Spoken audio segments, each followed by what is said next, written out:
Untuk mengetahui informasi terkini terkait gempa di Sulawesi Tengah, kita tergabung dengan produser lapangan CNN Indonesia, Jafar Gebua di Palu. Selamat siang, Jafar. Jafar, bisa Anda sampaikan di mana posisi tempat Anda melaporkan pada saat ini, bagaimana kondisinya dan apakah sudah terdata kerusakan apa saja yang terjadi, Jafar?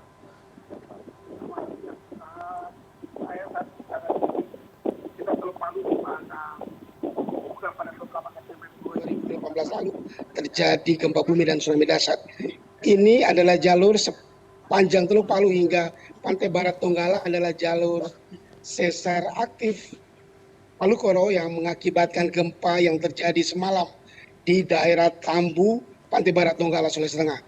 Ini adalah gempa kesekian kalinya tercatat sejak 1927 hingga hari ini.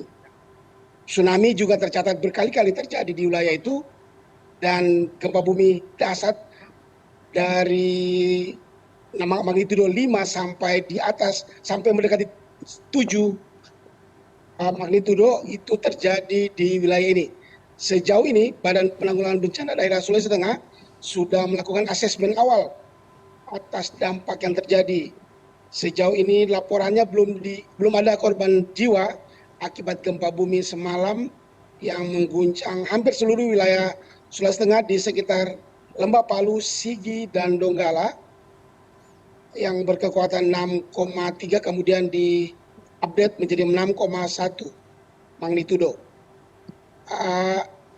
Dalam catatan pemerintah Kabupaten Donggala, sesuai data yang juga dirilis oleh BPBD hari ini, sekitar 3.000 lebih kepala keluarga terdampak. Sejak malam tadi mereka hanya berani bermalam di depan teras rumah mereka. Ada sebagian yang kemudian lari ke dataran tinggi setempat, utamanya di daerah Tambu atau daerah-daerah pesisir seperti Kecamatan Balesang, kemudian Labean, di mana pada beberapa waktu lalu dari 38 kemudian 2018 996 itu terjadi gempa yang disertai tsunami. Demikian. Baik, lalu Jafar, apakah Anda sendiri masih merasakan gempa susulan dan seberapa besar gempa yang Anda rasakan, Jafar? Sejak tadi malam itu sampai pagi ini belum ada aftershock atau gempa bumi susulan setelah gempa bumi besar sekitar pukul 22 waktu Indonesia Tengah itu.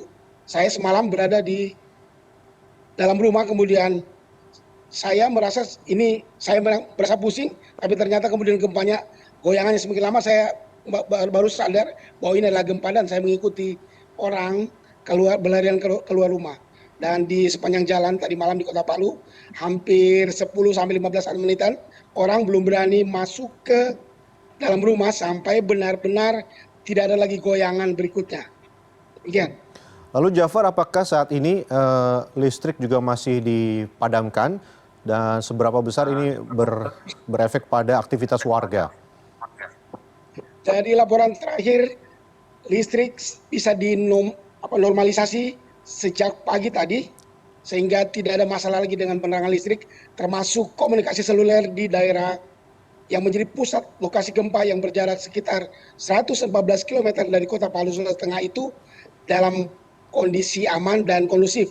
Meskipun ada beberapa bangunan yang mengalami kerusakan, meskipun bukan kerusakan parah. Namun ada satu unit rumah warga yang mungkin saja baru selesai dibangun, kemudian seluruh batakonya ambruk, utamanya di bagian dapur. Jafar, tadi Anda sempat menyinggung sedikit mengenai gempa besar yang terjadi sekitar 5 tahun lalu dan saat itu menyebabkan fenomena likuifaksi. Lalu bagaimana dengan analisa BMKG terkait gempa yang terjadi pada tadi malam dan apakah ada ancaman seperti itu, Jafar? Sesuai penjelasan Stasiun Geofisika Palu, BMKG Sulawesi Tengah, bahwa ini memang diakibatkan oleh sesar Palu Koro, sesar aktif Palu Koro, namun bukan pada segmen yang mengakibatkan gempa besar pada 28 September 2018 lalu, tetapi pada segmen Tambu yang memang juga merupakan adalah bagian dari jalur sesar Palu Koro. Demikian.